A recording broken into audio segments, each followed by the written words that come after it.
Europe 1. Allô Europe 1. Oui, bonjour. 10h midi. Il y a une question que j'aimerais poser. Allô Europe 1. Thomas Touroud. Je fais la course avec le train. Pour ça, je me lève de bon matin. Alors vous pouvez faire la course avec le train et vous lever de bon matin comme Charles Trenet, mais on peut courir aussi à toute heure du jour et de la nuit, car le marchand n'est pas obligé de se lever à 6 heures. Non, on court quand on veut. Encore faut-il que ce soit éclairé, parce que sinon on se casse la figure quand même. Je veux dire, il y a un principe de réalité. C'est une précaution à prendre. Je connais des hommes qui courent, j'en vois, qui courent avec des lampes frontales. Moi personnellement, jamais de la vie, quoi. Non, mais c'est important, notamment l'hiver, quand le soleil se couche tôt. On peut courir en fin d'après-midi. C'est pas très bon pour le sommeil parce que ça réchauffe le corps et donc c'est pas bon pour l'endormissement. Donc si on est insomniaque, il faut éviter, mais surtout il faut avoir une tenue adaptée, réfléchissante, etc. Parce qu'il y a beaucoup d'accidents liés au running, un peu enfin quand le jour se couche et la nuit commence à arriver. 10h32 sur Europe 1, c'est l'heure des 3 infos santé d'Isabelle Quenin. Allô Europe 1.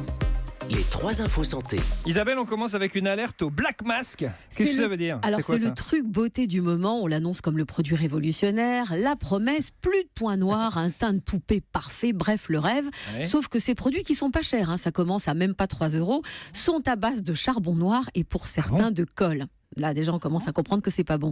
On le laisse poser de 30 minutes à 1 heure et quand on l'enlève, c'est l'horreur. Ça fait horriblement mal. Le nec plus ultra sur les réseaux sociaux, c'est de se filmer quand on l'arrache. Arracher, c'est le mot. Alors, ces black masks sont-ils sans danger? Quel masque choisir? Les conseils de Patrick O'Quinn, président de la Fédération des produits de beauté que j'ai joint pour vous ce matin. Vérifiez que les inscriptions sur l'emballage sont bien en français. Deuxièmement, il faut bien que figure sur le masque un certain nombre d'informations, notamment la liste des ingrédients, notamment le numéro de l'eau et surtout le nom et l'adresse de la personne responsable, c'est-à-dire la personne ou l'entreprise qui est chargée de mettre ce produit sur le marché et qui peut répondre aux questions si jamais il y a un incident.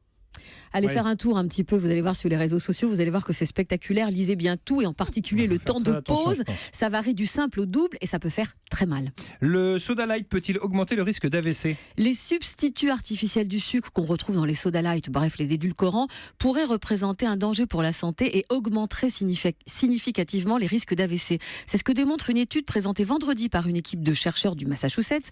Près de 5000 volontaires ont été suivis de 45 ans à plus. Ils ont été suivis pendant 10 ans. Conclusion, ceux qui ont indiqué avoir consommé une canette de soda light par jour pendant les années de suivi étaient 3 fois plus susceptibles d'être victimes d'un AVC et en plus de développer une démence. Une petite canette qui ne nous veut pas que du bien. De l'eau, il n'y a rien de mieux que de l'eau pour s'hydrater. Une Argentine, et ce sera votre dernière info. Ce sera mon dernier mot.